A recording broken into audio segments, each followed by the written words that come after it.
오늘은 제19 강의 강한 관리체계 구축 방법 중에 네 번째 지표관리체계에 대해서 말씀을 드리도록 하겠습니다.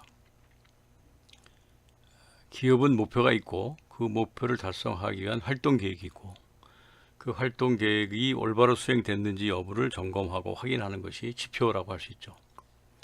업무를 정량화해서 측정 가능한 구조를 만드는 것입니다. 이걸 우리는 KPI 체계, 지표관리 체계라고 얘기합니다. 강한 관리 경쟁력이라고 하는 것은 지표와 밀접한 관계가 있고 올바른 KPI 개발은 강한 관리 경쟁력을 만들어줍니다. 업의 본질과 특성과 지표는 매우 관계가 깊고요. KPI가 올바르게 도출되었을 때 비로소 조직의 올바른 미션이 설정됐다고 할 수 있고 KPI는 결산의 수단이고 평가의 수단이며 조직과 개인의 체질 개선 유도 수단이기도 합니다. KPI 말로 사업 목표를 달성하게 하는 이정표이죠. KPI는 두 가지 성격을 가지고 있습니다. 하나는 종속관계, 또 하나는 인과관계입니다. 종속관계란 상하관계를 말하는 것으로 사업 목표를 하부전개하며 실행하게 하는 관리이고, 또 하나는 고객 만족을 만족시키기 위한 밸류체인 간에 수평적으로 업무 협업을 하는 관계입니다. 하나는 내적인 회사를 위한 활동이고요. 또 하나는 외적인 고객을 위한 활동입니다. 우리는 이러한 지표들 간의 상관관계를 MVPI 지표라고 부르고 있습니다. 목표를 향해 가려면 목표를 향해 갈 수 있는 올바른 길이 있듯이 사업 목표를 달성하려면 사업 목표를 달성하기 위한 과제인 맵이 있는 것입니다. 이 맵, 지도가 네 가지 관점에서 그려지죠. 제일 먼저 재무적 관점에서 가야 될 방향을 정하고 최종 도착 이미지를 설정합니다. 도표에서 보는 바와 같이 1등 지배력과 성장 동력을 확보하는 것이 최종 이미지입니다. 이 목표는 수익을 극대화해서 투자 기반을 만들어야 하고요.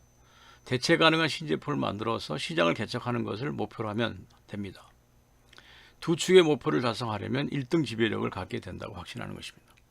그렇다면 두 축의 목표를 달성하려면 고객을 위해서 무엇을 해야 하는가 하는 것입니다. 좌측은 고객의 고유 특성을 차별적으로 계산하는 것과 코스트 경쟁력이라고 했습니다.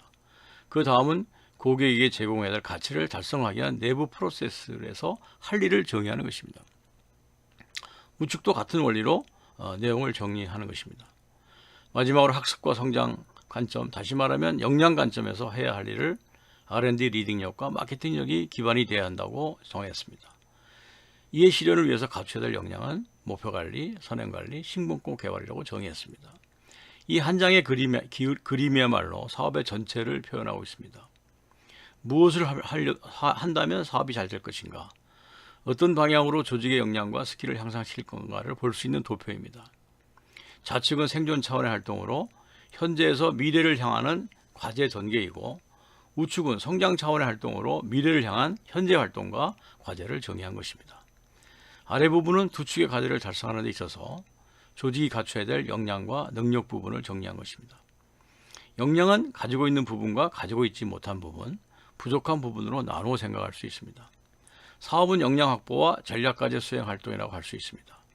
조직원들로 하여금 어디를 향해 뛰게 할 것인지를 정하고 필요한 역량을 확보하고 보완해주는 활동이 사업관리 활동이라고 할 수 있습니다. 전략 맵에 의해서 설정한 전략 목표의 달성 유무를 모니터링하고 관리하기 위해서 이와 같이 관련된 최종 후행지표를 설계합니다. 후행지표는 우리는 재무지표를 후행지표라고 하죠. 그리고 목적인 재무지표를 달성하기 위한 수단인 고객 관점에서 보는 V지표, 내부 시각에서 보는 P지표, 학습과 성장 관점에서 보는 I지표로 나눌 수가 있습니다. 따라서 후행지표는 시간이 지나면 자동적으로 얻어지는 결과요, 성과라고 할 수 있고요. 평상시에는 선행지표인 V지표와 P지표와 I지표를 관리하게 되는 것이죠. 따라서 일상 업무 중에는 고객 만족을 시켰는지 여부의 I지표와 그 다음에 내부 업무 프로세스가 관리가 잘 됐느냐 하는 P지표, 그리고 이 두 개의 지표를 달성을 하는 데 있어서 필요로 하는 역량, 스킬에 관한 혁신지표, 학습과 성장지표가 있다고 말씀드릴 수 있습니다. 그래서 학습과 성장지표는 꾸준히 기업이 노력을 통해서 향상시키는 것이고요. P지표는 일상 업무 중에서 관리하는 것이고요. V지표는 일상 업무 중에서 점검하는 것이고, 이럴 때 재무 목표는 자동적으로 달성된다라고 할 수가 있겠습니다. 오늘은 제 19강의 지표관리 체계 구축에 관한 말씀을